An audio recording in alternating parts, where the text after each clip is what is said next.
Aku menjadi jenius berkedip di Akademi Sihir. Bab 40, bagian 2. Kung!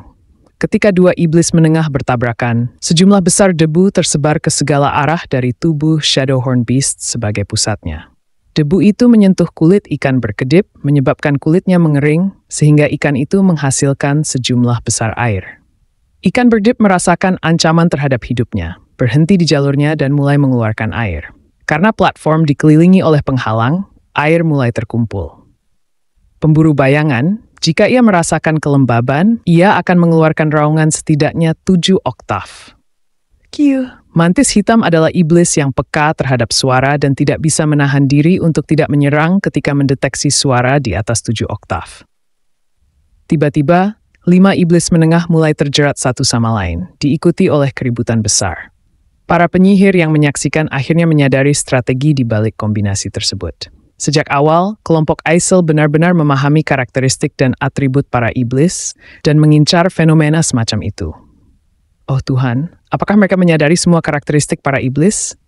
Bahkan sebagai seseorang yang mengambil jurusan demonologi, aku tidak pernah memikirkan hal seperti itu. Ini terlalu gegabah dan bodoh. Tapi, gedebok, kukugung, para iblis terlalu sibuk bertarung satu sama lain untuk memperhatikan kelompok Aisel di tengah. Debu berputar, air di tanah terus naik, dan cahaya merah semakin intens. Di tengah semua itu, Baek Yusol melaksanakan perannya sebagai kesatria dengan sempurna. Seperti namanya, dia bertanggung jawab untuk melindungi dan menghalangi musuh sampai pendeta melantunkan mantranya.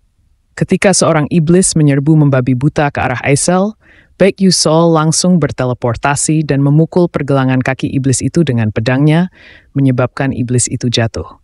Iblis itu tidak bisa bangkit karena diserang oleh iblis lain, sehingga tidak bisa mendapatkan kembali kewarasannya.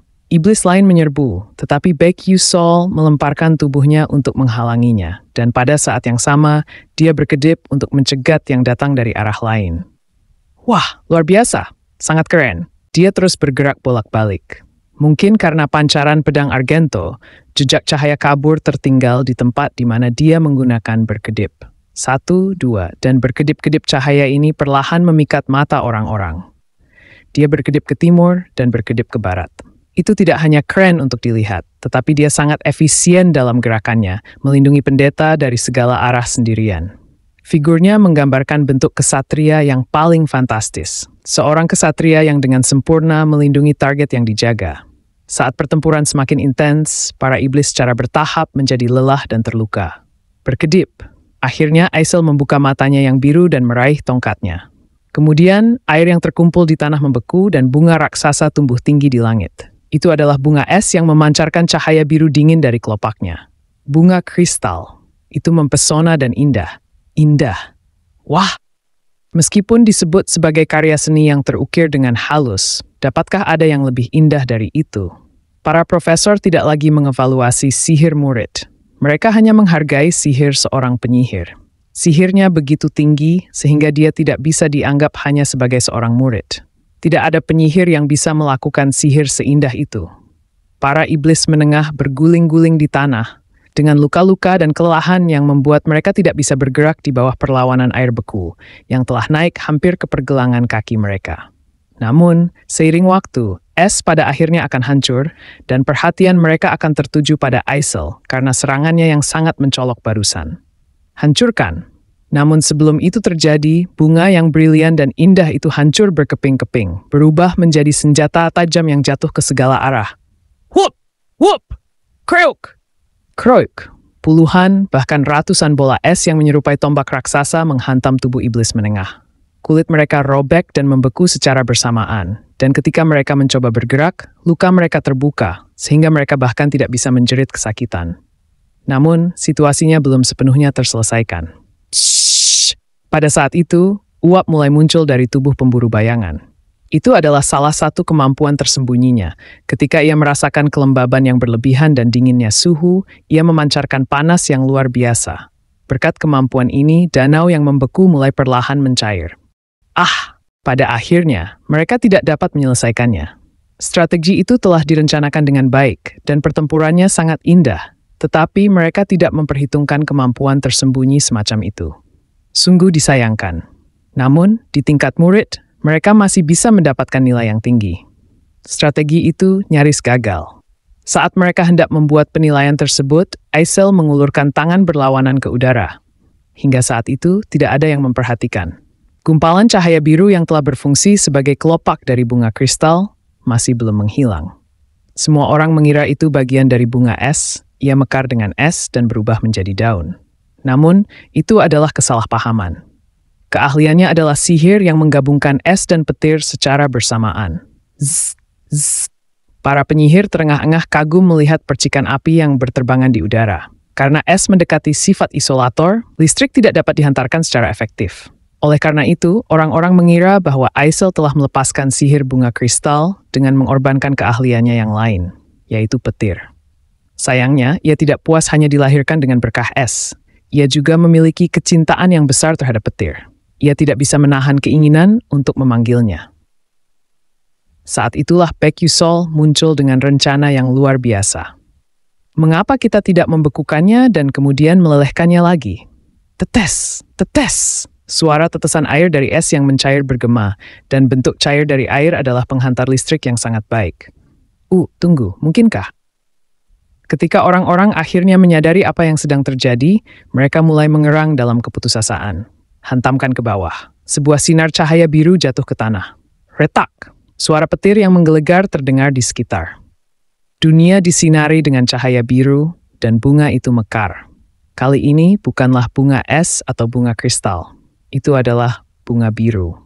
Bunga yang bersinar lebih terang dan lebih indah daripada apapun di dunia ini. Bisakah seseorang benar-benar mengatakan bahwa keindahan murni yang tercipta oleh sihir bukanlah seni? Jika ia dapat beresonansi dengan jiwa manusia, seseorang berani berkata bahwa itu adalah sebuah karya seni. Sihirnya mendekati seni. Seni yang sangat merusak yang ditujukan untuk memusnahkan musuh-musuhnya. Selama serangannya tidak mengenai Baek Yusol, siapapun akan terpesona oleh keindahan karya seni yang ia ciptakan. Aisel menatap kosong pada pemandangan yang ia ciptakan. Ini adalah sihirku. Ia hampir tidak bisa mempercayainya. Bahkan Hong Bion yang tangguh pun belum pernah menunjukkan sihir seperti itu. Itu adalah sihir yang hanya mungkin karena dirinya. Apa ini rencana? Ini adalah rencana yang sempurna, bukan? Ia bertanya padanya. Tentu saja. Sekitar 1% meskipun, jawabnya. Apa yang ia katakan? Aisel teringat betapa terkejutnya ia saat pertama kali mendengar hal itu dari Baek Yusol. Sisa 99% terserah padamu. Jika kamu tidak melakukan bagianmu, akulah yang akan gagal. Ia tidak bisa mempercayainya. Ia dipercayakan dengan rencana besar itu untuk mengalahkan 5 iblis menengah. Kamu bisa melakukannya, katanya. Tidak, kamu harus melakukannya. Nilai saya bergantung padamu. Ia berpikir bahwa ia gila. Jika ia melakukan ini hanya untuk meningkatkan kepercayaan dirinya, itu adalah kegagalan total. Ia percaya bahwa apapun rencana yang dimilikinya, ia pasti akan gagal jika ia percaya dan bergantung pada seseorang seperti dirinya. Namun, Baek Yusol tersenyum percaya diri saat ia berbicara, dan tampak lebih mempercayainya daripada siapapun. Aku percaya padamu, katanya. Jadi percayalah padaku sekali saja, karena kamu benar-benar bisa melakukannya. Itu adalah pertama kalinya ia tampak serius. Meskipun ia masih tersenyum, ekspresi dan nada bicaranya tulus menciptakan rasa beban di dadanya. Namun, itu bukan perasaan yang buruk. Kamu bisa melakukannya, kan? Aisel dengan enggan menganggukkan kepalanya. Iya. Entah bagaimana ia datang untuk mempercayainya.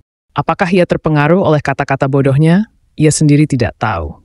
Jika ada seseorang yang bisa menolak permohonannya yang tulus, orang itu pasti tidak memiliki hati. Jadi, ia akhirnya melakukan hal yang sangat berbahaya itu, sambil tersesat dalam keyakinan pada Baek Yusol. Tapi kemudian, itu indah. Ia bahkan tidak tahu bahwa ia bisa melakukannya dengan begitu sempurna. Aisel perlahan menutup matanya, memberikan pandangan terakhir yang sekilas pada bunga biru yang saat ini mencakup dunia, dan perlahan memudar di ambang kepunahan. Ia adalah seseorang yang telah hidup dengan hanya seberkas kecil harapan. Namun bahkan harapan kecil itu pun memudar. Saat itulah Baek Yusol menariknya keluar dari kegelapan, membuktikan bahwa ia bisa melakukan sesuatu yang luar biasa ini. Hingga sekarang, ia merasa seperti sedang terombang-ambing di lautan yang tak berujung. Tidak peduli seberapa keras ia mencoba maju melawan ombak, ada kalanya ia goyah, bertanya-tanya apakah ia berada di jalur yang benar. Tapi, tidak lagi.